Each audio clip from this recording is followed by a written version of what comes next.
It's April 14th, 1912. I'm standing on the boat deck of the largest, most luxurious ship the world has ever seen. In less than 24 hours, more than 1,500 people will be dead, and this floating palace will be at the bottom of the Atlantic. But right now, champagne is flowing, the band is playing, and almost no one knows what's coming. Tonight, I'm spending the final 24 hours on the Titanic. Imagine stepping aboard RMS Titanic not as a modern tourist reading plaques, but as a passenger living those last ordinary hours. We'll walk the first-class promenades, sit in the second-class library, peek into third-class berths, meet the people who sailed her, and feel the slow, terrible shift from luxury to catastrophe. This isn't just history. It's a time capsule of Edwardian excess, human ambition, and the moment the 20th century realized nature still had the final word. If you love history, travel, or the quiet drama of real lives, stick with me, subscribe, and let's board. The Titanic isn't just big. She's a floating city designed to erase the discomfort of ocean travel. First class is pure theater. The grand staircase rises under a glass dome. The Café Parisien feels like a Parisian sidewalk cafe.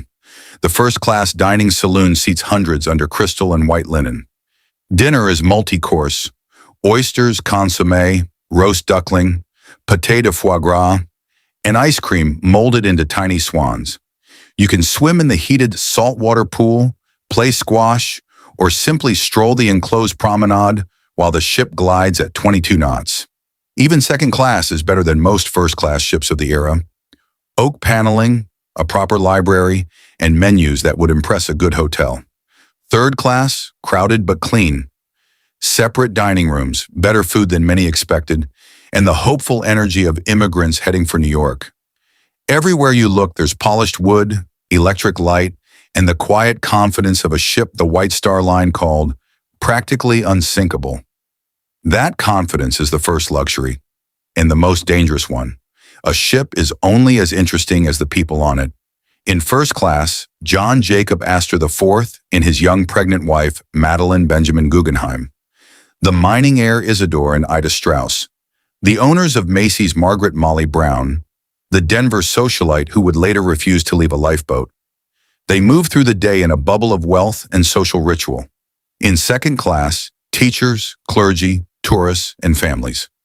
Many are British and American middle-class travelers, tasting a level of comfort they rarely experience.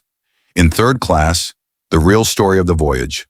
Hundreds of immigrants from Ireland, Scandinavia, Eastern Europe, and the Middle East.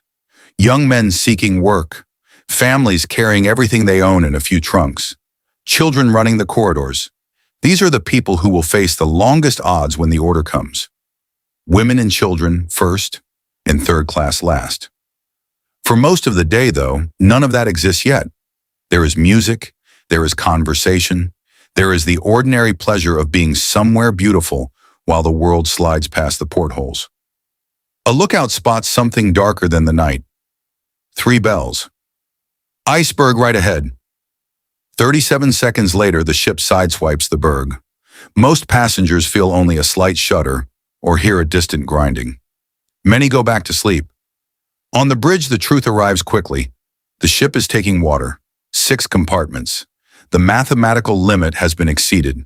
What follows is 2.5 hours of controlled chaos and quiet heroism. Lifeboats are lowered, many half empty at first.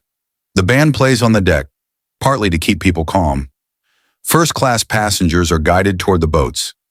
Third-class passengers struggle through locked gates and confusing corridors. Wireless operators keep sending CQD and the new SOS until the power fails. You can almost feel the tilt of the deck increasing. The lights stay on almost until the end. The stern rises higher, then the ship breaks. At 2:20 a.m., the Titanic is gone. 1,500 people are in the water. The temperature is near freezing. Most will not last more than 20 minutes. The luxury is over. The passengers are no longer first, second, or third class. They are simply human beings fighting the cold. Spending these 24 hours with the Titanic isn't about glorifying the disaster. It's about remembering how thin the line is between the ordinary and the irreversible. One day the ship was the greatest moving object ever built by human hands.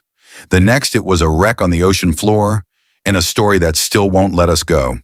If this journey into the final day of the Titanic moved you, if you love these deep dives into history and the places that shaped it, hit that subscribe button.